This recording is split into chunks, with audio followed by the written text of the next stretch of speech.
Welcome to the Second Bite Podcast, where we talk with top entrepreneurs and CEOs about creating valuable companies through creative transactions. Now, let's get started with the show. Welcome to episode 4 of the PE Insight series. We're talking about deal killers in this episode. My name is Todd Taskey. I am your host. This has been a great series where we talk to buyers. We talk to, in this case, all private equity executives that are either partnering with companies or are looking for additional tuck-ins to the portfolio companies that they already have. And we've talked to them about a whole host of questions. So you may want to go back and listen to some of the early ones if you haven't. In this episode, we're talking about what kills a deal. So we talked before about LOI. We talked about what investors are looking for when they look to acquire a business. But what causes a deal to break between the time you sign an LOI and 60 or so days later when you actually get to close? Fortunately, that hasn't happened to us a whole bunch, but it has happened. It's gut-wrenching when it does. There's a few very typical reasons why that happens, and we try to minimize, obviously, those eventualities. But getting perspective from the other side, I think, is really helpful. And so that's what this entire series is about. So in this series, we ask, what causes the greatest amount of friction when you negotiate a transaction? I think what you'll be surprised at is that it's not necessarily one specific or particular point. I think you'll also get a real good understanding for how important your selection around a lawyer is to help you get through this transaction. So episode 4, which is deal negotiations and deal killers, I think you'll enjoy a great deal. I do want to say thank you to our sponsors, which are the people at Fiscal Advocate. Fiscal Advocate will help you organize your financials of your agency in a way that helps you understand your business and make good business decisions, good operating decisions.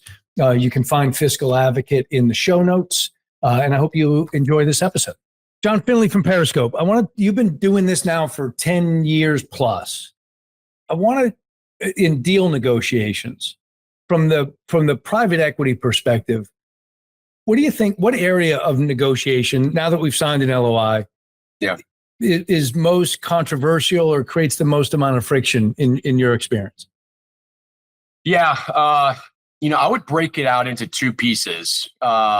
I'll break it out into governance negotiations on how the business should be managed from a governance perspective, and then kind of economic points. Governance is going to be the operating agreement with your partners and operating agreement. It also could be, individual docs around employment agreements, non-competes, all that. Yeah. Where does friction come up most often? Well, I think in that it's just an educational process. I think when entrepreneurs have only experienced owning the vast majority of their business and not reporting to a board, not reporting to institutional investors, it's a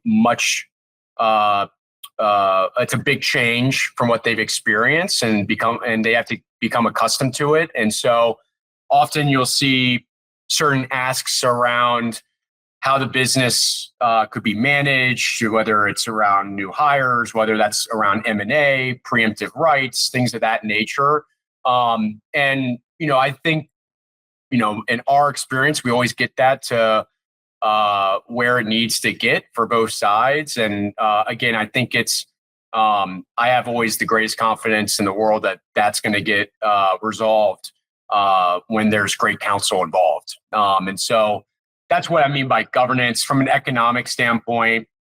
Other things that require some education. When you think about closing statements, indebtedness, net working capital, that always comes up at the very end.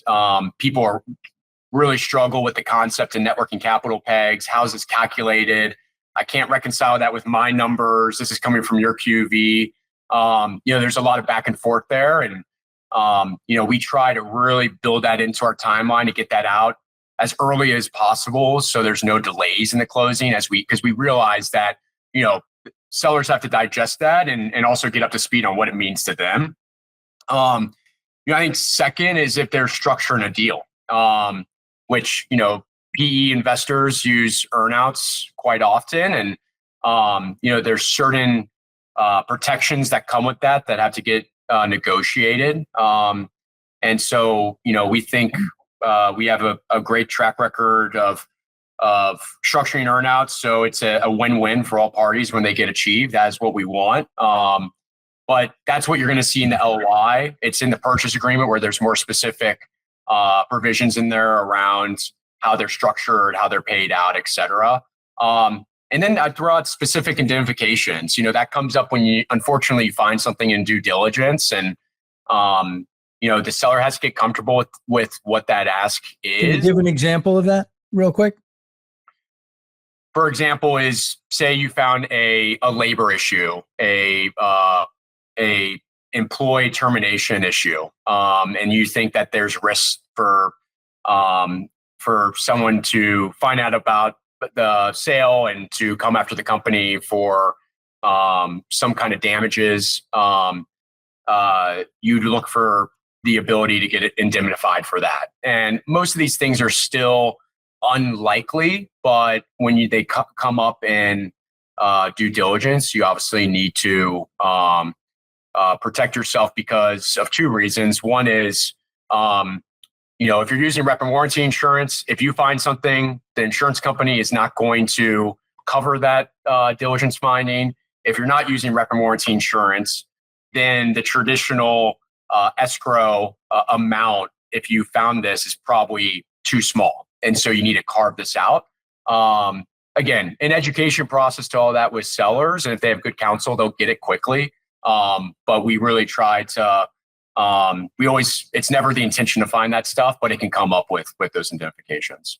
Got it. John Findlay from Periscope. Thank you so much.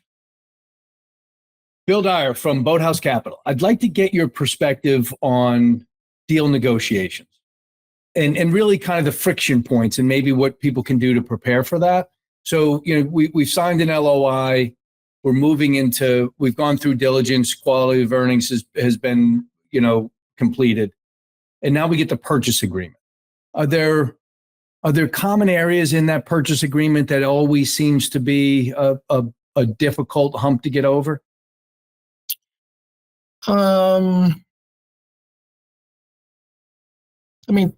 Things that happen. I guess I'm kind of, off the top of my head thinking about this.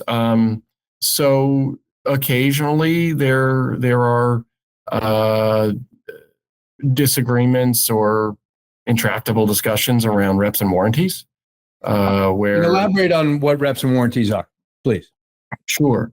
So in the purchase agreement, there's going to be reps and warranties primarily by the seller, though the buyer has some very minor reps and warranties as well. But the seller is going to in the purchase agreement, which they have to sign, are going to rep to certain things, and rep means represent, and they're going to an easy one to understand would be financials. So I'm the buyer. I don't run the business. I don't own the business. The seller runs and owns the business. So presumably, the seller has his or her handle on the financials and is willing to rep to the accuracy of those financials. And, I would think it would be probably impossible to close a deal if the seller is unwilling to rep to said financials. Basically, if the seller is unwilling to say, yes, I verified these financials are correct and accurate to my best of knowledge. And it gets down to conversations like, to the best of my knowledge, or represent them completely, and then to a period of time as well. Is that where it kind of gets contentious? Exactly. That's where, that's where the discussion often lies is, okay, well, I'm the buyer, you're the seller. I expect you to rep to the financials that you're going to say that they're accurate and true. Often the seller will come back and say, well, yes, to the best of my knowledge, they're accurate and true. That's what's called a knowledge qualifier. So you're qualifying, your rep to that knowledge. And I'm saying, well, geez, that provides some latitude for the seller in a judicial process. If there's a lawsuit, that we buy the business, we find out that, hey, these financials are completely inaccurate. If there are qualifiers, knowledge qualifiers, then the seller has latitude in that litigation to say, well, geez, I didn't lie. To the best of my knowledge, the financials are correct. And so that's generally where the negotiation and the discussions can lie in how much are the sellers willing to provide assurances to the buyer that the information that the seller has provided is true and accurate. And that could be financials. It could be, hey, are there some, customers that are about to leave the company? Are there key employees that are about to quit? It could be it could be anything. And how do you typically find that gets resolved? Is it often you saw a knowledge qualifier? Is it also a time qualifier that solves those, so that I don't have to always, for the next 5 years, I don't have to worry that something came up in my 2023 financials? How do you solve for those things? Yeah. So typically there's going to be, depending on the reps, there's going to be time limitations. It could be, 2 years for most of them. It could be 5 years for some really important ones. And then it could be until the statute of limitations expire on some others. So like the fundamental reps would be. I haven't committed fraud. I haven't done things of that nature. Yeah, fraud, ownership of the business. Like we've seen deals where the strangely, the person selling the business who said, I own 75% of the shares of this business. It turned out he didn't. He owned only about he owned half of that 75%, and the other half was owned by his brother, who he had no relationship with. And so I was like, geez, you actually don't own the business. You're not in a position to sell the business. And if we bought said business from you, your brother comes out of the woodwork. He's going to be, have his hand out. And, if you can't rep to ownership of the shares, then there's no deal. Yeah, that's usually a problem. That's usually a problem. Yeah, it's usually a problem. Bill Dyer from Boathouse Capital, thanks for your insight. Brian Schmidt from Court Square. Let's talk about deal negotiations.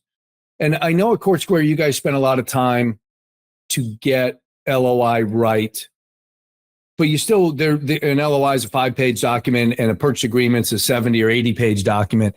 Where do you find the most contention or the most friction in negotiating a purchase agreement? Great question. And I think this has changed pretty meaningfully over the years because of the advent of reps and warranties insurance, which has made purchase agreements, the negotiation process behind purchase agreements much more streamlined.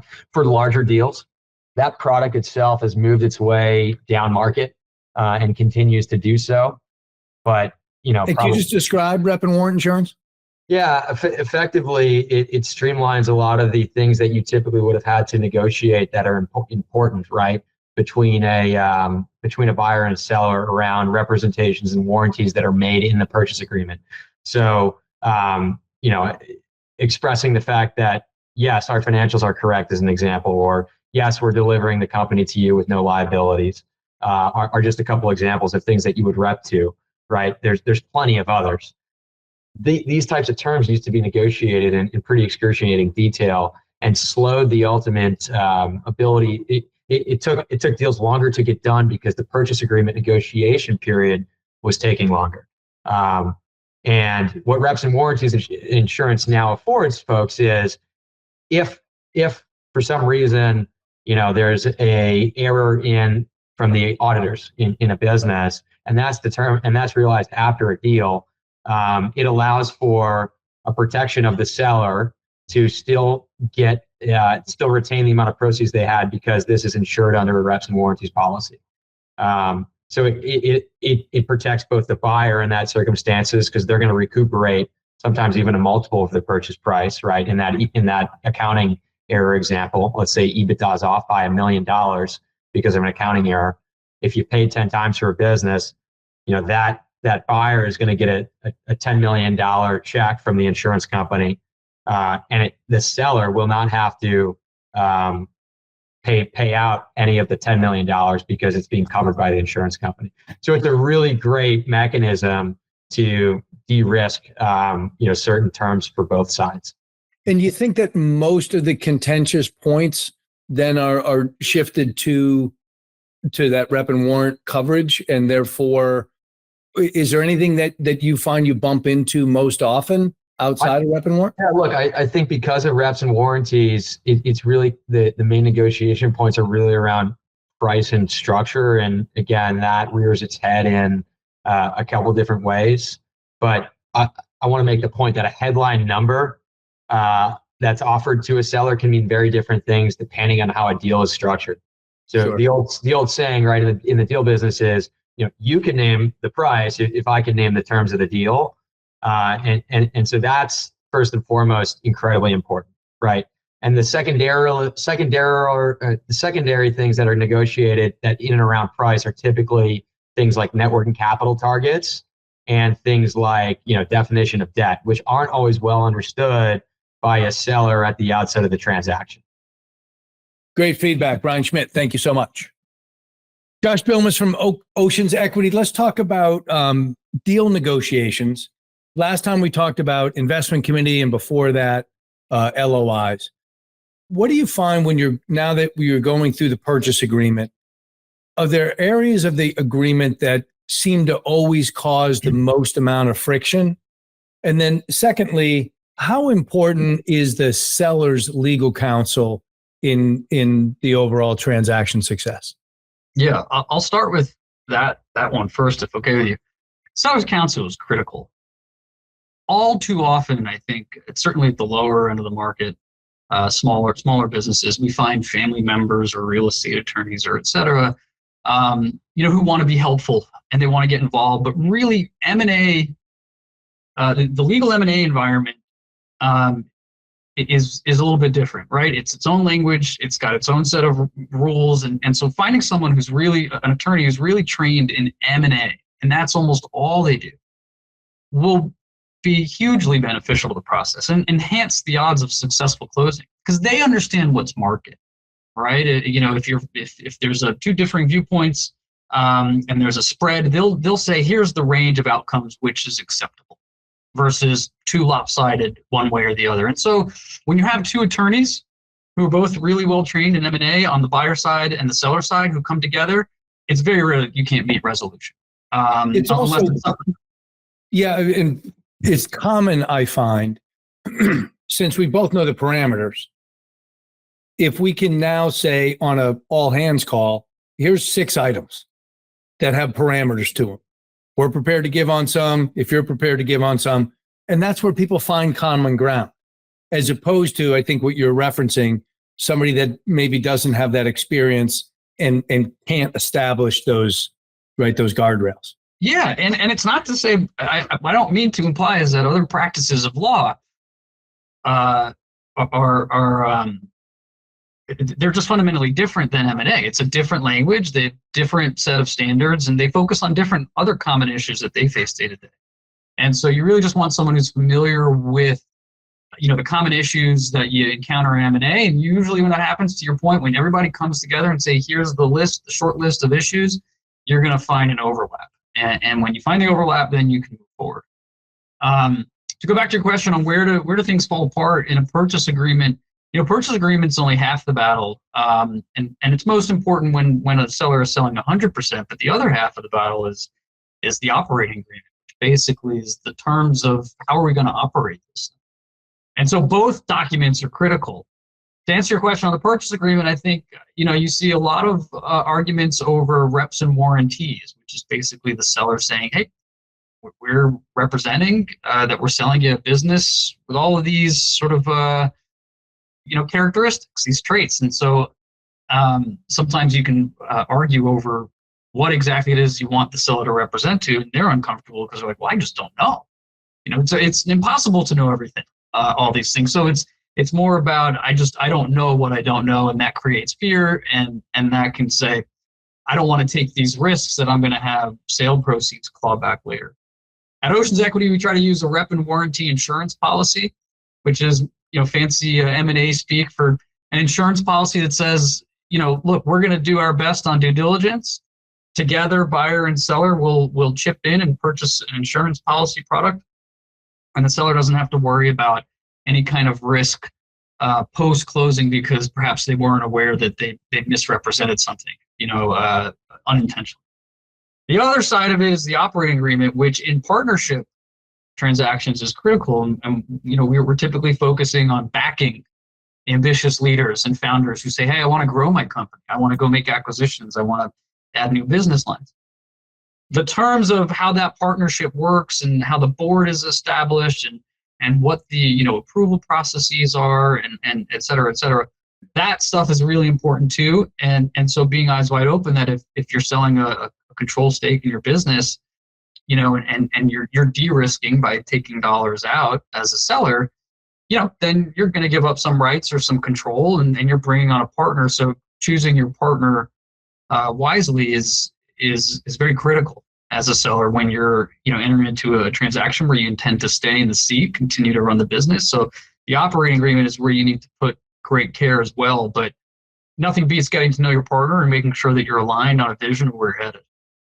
Josh Bilmes from Oceans Equity. That was great feedback. Thank you. Nick Moritsugu from Imperial Capital. I want to talk about deal negotiations, right? We've signed an LOI now, which is a few pages, and then you get into a 70 or 80 page purchase agreement. Where do you find the biggest areas of friction in negotiating the purchase agreement? And what insider advice would you provide to sellers around that? For sure. Great question. I would say even before you get to the purchase agreement, a lot of the key contentious issues can hopefully be solved by drafting thoughtful, relatively comprehensive LOIs, right?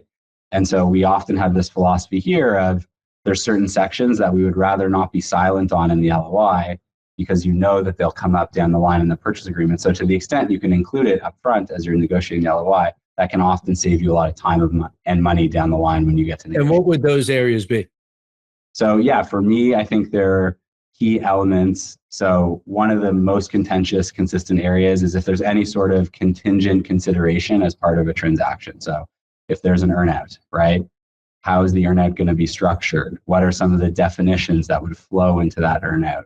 A key example would be how is EBITDA going to be defined? That's often, part science, part art, right? And can be defined in a lot of different ways. And so I think to the extent you can pre-wire some of that stuff either at the LOI stage or start to build specificity, it can save a lot of time and energy down the line.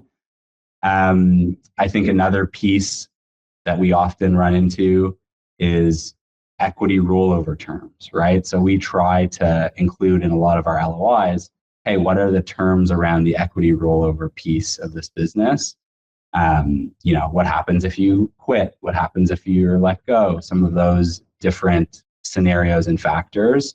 And it's something that people often don't think about. And then at the 11th hour, they see the equity terms associated with their rollover, which is often material. And they're like, whoa, we got a lot to figure out here. So try to front end some of that in the LOI. But those are, I would say, two buckets that are often quite contentious. Yeah, and one, just to follow up, because one really interesting point, I think, is a lot of people would view that and say, the equity I get is as good as cash. So there shouldn't be any implication to that if I leave. And I think the reality for the buyer oftentimes is, well, if we knew you were leaving, we wouldn't offer as much value for this business. Is that kind of the friction point you're describing? Yeah, exactly. Is if you resign 6 months post-transaction, in certain situations, we would have the right to, offer you fair market value or some sort of buyout for that equity. But yeah, that's often a contentious piece of the discussion and figuring out how to treat that equity rollover. So we try to be upfront and open of the terms and conditions associated with that equity at the LOI stage. Yeah, that's good advice. Nick Moritsugu, thank you. Trent, let's talk about negotiations. So you've got an LOI signed, right, which is a 3, 4, 5 page document, and you're going to turn that into a 70 or 80 page document. Where do you find are the most friction in negotiation, the biggest friction points, and how does Mountain Gate approach those, and what overall thoughts would you share there? Yeah, absolutely. So I would say maybe as a starting point for framing, 100% of the deals that we do are backing founders. And so we're generally negotiating a deal with a founder where there's real asymmetric information, right? It's generally a founder who's maybe done a transaction or maybe acquired another business along the way, but almost certainly this is their first time selling their company. And so there's a lot of new legal documentation, a lot of new nuance in terms of, hey, what's a credit agreement, a stock purchase agreement, an investment agreement, a subscription agreement? It can be really overwhelming. And so, and we also fully understand that we do this for a living and have done, hundreds of these transactions over that same period of time. So I think we always go in kind of understanding that's the case and trying to go in, putting our best foot forward in terms of being the best partner that we can, in terms of taking time to explain why we think about things and how we think about it from a business perspective. And trying to be as middle of the road as possible in terms of the documentation that we use.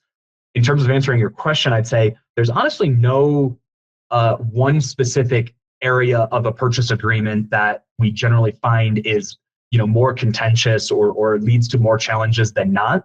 But it's really, I think this is really where picking the right counsel is so important, and then trying to cut through the noise of the legal documentation as much as possible to just have a principal to principal, business conversation about what you're trying to accomplish together is so important. So we spend a lot of time, in that first kind of turn of the documents. We generally will say, okay, let's go pencils down from all the lawyers. Let's just get on the phone and let's talk through the issues one at a time. We'll explain in as layman terms as we can, kind of what we're hoping to accomplish, what we're concerned about, what this specific legal section is really protecting against or, mitigating, and, help kind of make sure that they understand what it means to their rights or their options or opportunity.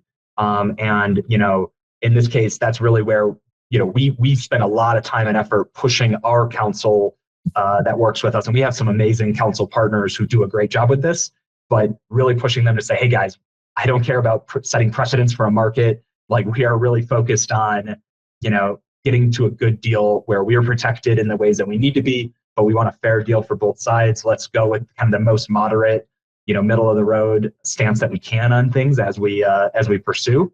And we hope that we get the same from the other side. And so that's probably where you see more challenges. If there's a counsel on the other side at times that maybe is really trying to serve as advisor and, deal negotiator, where, they might push a little bit too hard in things, and they end up creating that friction between us and the founder, and they kind of position us as the bad guys. Right. And that's where I find that, a massive point of value in having an advisor, like yourself, Todd, is where somebody like you, who's certainly their advisor, but not the legal negotiator, can step in and say, hey, look, I've done a bunch of these too. Here's how to think about it in a business sense. Here's what's market, quote unquote, and how to think about the right path forward. I think it ends up saving a lot of heartburn and legal dollars when you have that. Yeah, I think particularly when you're talking about a second bite transaction, I know that Mountain Gate has built a lot of founder value in the second bite of the transactions that you've done. So that's great insight, Trent. Thank you so much for your insight. Yeah, thanks, Todd. Casey Swercheck from Alterna Capital. I want to talk about as we go through the process, right? You get an LOI signed. Then we move into negotiating purchase agreement. Sure. Where do you find the biggest friction points, the biggest misunderstandings as you work through that? And then secondarily, could you also comment on how important it is for the seller, as it may be their first time, how important it is for them to get the right legal counsel, not so much a banker, but the right lawyer on the case, and why that's important?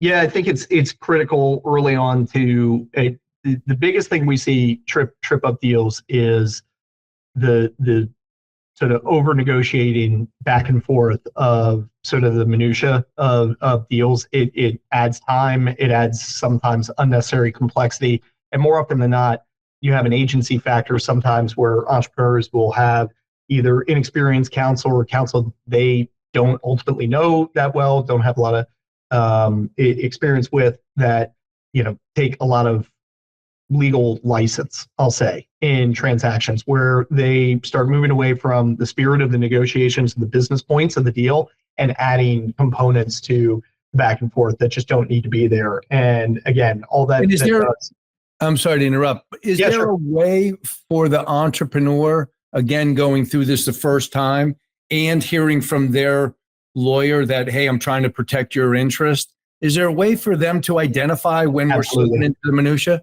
I think we're going through it now in a live transaction, forcing everyone to the table to clear issues in the room together, and having business people on both sides, the investor and the business owner, really sort of leading that discussion versus letting the attorneys lead that discussion is always the better approach. And so we try to, we very early on, when we're, past point of all business due diligence completed, finance, accounting, diligence completed, deal negotiated, and now we're switching into legal execution mode. We have standing calls with everybody, with the service providers, with the buyer and the seller, everybody on the phone, to make sure everything's progressing. If there's any surprises that come up, we're addressing them right away. And we all are keeping a clear line of sight on what the end game is. So there's not a lot of room for the gray area to multiply. I think that's, it's interesting because you find oftentimes this dynamic will work its way in there where there's us against them. Yep. And what I find oftentimes is, to your point, when everybody's on the same call, on the same screen, the buyer, I hear a lot, the seller, I hear a lot of times say, geez, Todd, that sounded like a pretty logical response. That's right. I understand why they need to do that. Doesn't seem like they're out there to try to screw me, right? Mm-hmm. And if it is, it would be helpful to have that vetted in front of everybody anyways. That's correct. Yep, exactly. And that's the process of, again, forcing everybody onto the phone. There's no lost in interpretation or misunderstanding. Everyone's discussing the open points, at least the critical ones, in a common forum, and you minimize that agency factor. The second everything's done, hey, we're going to take this offline and discuss it. That's where problems fester. Get on wheels again. It just becomes a mess. It's also where legal fees tend to get very, very expensive. Yep, absolutely. Casey Swercheck from Alterna, thank you for your feedback. Sure. Bill Sommerschield from Keystone Equity. Let's talk about negotiations for a second. Where do you find the biggest contention when because you got alignment around letter of intent, but then you go into the more granular areas of trying to negotiate a purchase agreement and get to close. Is there a place where you find most of the problems arise from? And is there a piece of advice you would give to a seller to be more effective as they move post LOI to get the deal closed? Yeah, look, I think the number one friction point, we tend to do majority transactions, and that doesn't mean we buy 100% of a business. I don't think we've ever bought 100% of almost any business. We want a true partner going forward that owns 30, 40 plus percent of the business going forward. But understanding what a majority transaction entails, right? And that means that, sometimes you have entrepreneurs that, again, have controlled every aspect of the business, and they'll want consent rights around key hires or, approval of acquisitions or, who you can ultimately sell the business to in the future. And look, the right relationships get built throughout that process, and there does need to be trust both ways in what that relationship and that partnership is going to be in the future. But fundamentally, those just aren't things that, aren't characteristics that are resident in a majority transaction, right? And so when somebody's not educated on that, or has, maybe a family lawyer or somebody that's not a true M&A practitioner, I think they can get bad advice, or you can run into situations where, they think they should be able to have kind of more absolute power, when in reality, it is that combination of them running the business, driving the day-to-day, being critical to where we're going, us being the investor, obviously putting, a fair bit of money into their pocket, but wanting to partner with them to bring it together in service of building something greater. And so I'd say that I run into that a fair bit. On the economic points, I think it's education on working capital, frankly, more than anything. What it is, why it stays with the business, how to think about, the working capital peg and debt. I think those kind of around the edges pieces, which down the stretch are some of the last things that you tend to get to. When everybody's tired already, those can also be hard to know in advance, right? You got to go. It's hard to know in advance. So there's just, again, it's more, understanding and agreeing on concepts early. But when somebody doesn't understand the basic concepts because they haven't been educated by their advisor, you run into a challenge down the stretch when you're, a week or two from closing and trying to explain, why X, Y, or Z AR needs to be left in a business or how to think about things like that. So I'd say that one. And I guess the last is more of an overall mindset, a productive mindset around the fact that everybody is, when you're in legal negotiation, everybody's taking risk. You can't avoid it. No lawyer in the world is going to eliminate risk in a legal document. And so surfacing, those head scratcher positions that come, through the lawyers that you say, well, that doesn't seem partnership oriented. If you're the entrepreneur, doesn't seem like the conversations I've had with Bill and his partners. Let's just get on the phone and talk through it. And look, if I don't have a principled reason for why I'm asking for something, I won't ask for it. So, I think that the worst you can do is either, kind of take an initial impression that a lawyer might have and let it fester, but also not understand that, look, everybody's got to take some risk, and let's talk about what risk we're each taking. But it's about building trust and minimizing that, not eliminating it fully. Great insight. Bill Sommerschield, thank you so much. Thanks for listening to the Second Bite podcast. We'll see you again next time, and be sure to click subscribe to get future episodes.